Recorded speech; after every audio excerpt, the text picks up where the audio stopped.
Pourquoi je dis que c'est typique?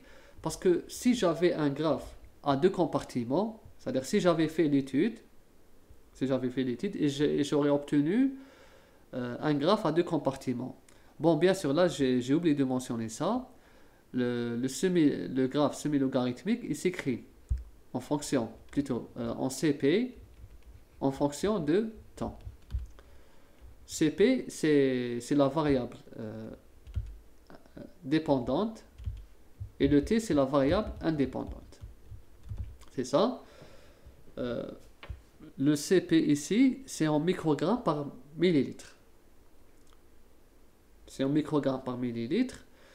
C'est-à-dire ça, c'est la concentration du médicament. Au départ, c'était 100 mg, puis ça va commencer à diminuer jusqu'à atteindre la valeur de 0.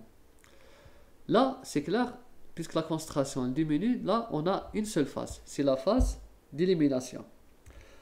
On suggère ici, on suggère que la distribution est instantanée. On dit que c'est une distribution instantanée. C'est le cas qu'on préfère, qu'on aimerait avoir. C'est le cas où on est content. Quand on a une distribution instantanée, c'est-à-dire que c'est tout simplement rapide. Comme c'est une distribution rapide, donc on aura forcément un compartiment. Le graphe, c'est une droite linéaire, d'accord?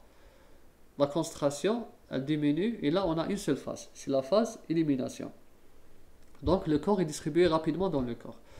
Je vais dessiner un graphe à deux compartiments pour voir la différence. Si j'avais fait la même étude, mais dans ce cas, le médicament, toujours intraveineuse, mais dans ce cas, le médicament, il va avoir une distribution lente. Comment serait le graphe? Le graphe serait comme ça.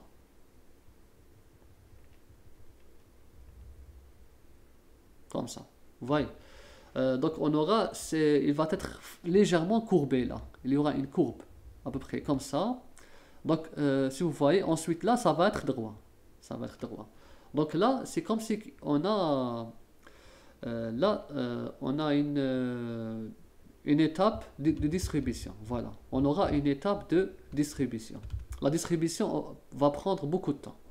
Une étape de distribution. Donc là, on a eu quoi? On a l'étape de distribution et l'étape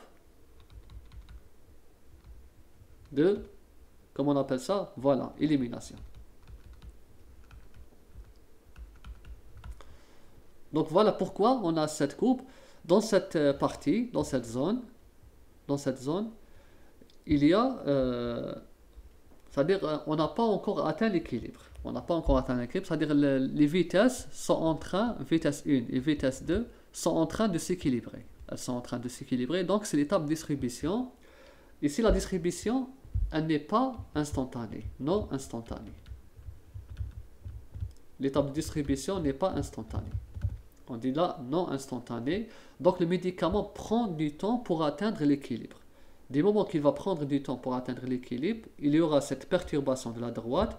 Une fois que l'équilibre est atteint, hop, ça devient droite. D'accord?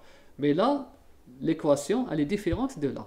Là, l'équation, c'est quoi? C'est CP est égal à CP 0 fois E moins KT. CP, on sait c'est quoi? CP, c'est la concentration plasmatique, mais maintenant on a fait CP0. CP0, c'est quoi? C'est la dose administrée, tout simplement. La dose administrée. Administrée. Elle est égale à 100 mg dans notre étude. C'est le départ, elle est connue. CP, c'est pas connu. CP, à chaque fois, on le dose pour connaître. Le K, c'est... Bon, dans ce cas, on appelle que... Bon, le K, c'est une constante. C'est une constante, tout simplement. Constante de vitesse. Constante de vitesse d'élimination. Et bien sûr, le T, c'est le temps auquel on est en train de prélever. De mesurer le médicament. Ici, le médicament, il est en train d'être prélevé à partir de l'urine du patient. Donc voilà l'équation. C'est une équation connue. Elle est typique au cinétique d'ordre 1. Là, c'est l'ordre 1. L'ordre 1 des cinétiques de réaction d'ordre 1. Là, dans ce cas, l'équation, elle serait de cette forme, elle serait de l'ordre de E moins KT plus E moins KT, mais là, le cas c'est différent. Là, on aura KD, là, K élimination. Donc, on aura on va obtenir deux exposants. Deux exposants. Là, c'est une équation mono-exponentielle. Mono-exponentielle. Elle est facile à résoudre.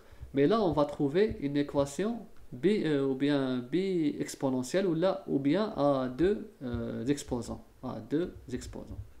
Bi-exponentielle. Voilà. Donc, on a vu le modèle à un compartiment c'est-à-dire ce que nous intéresse. On a ajouté les deux compartiments juste pour expliquer un peu. On continue, on poursuit.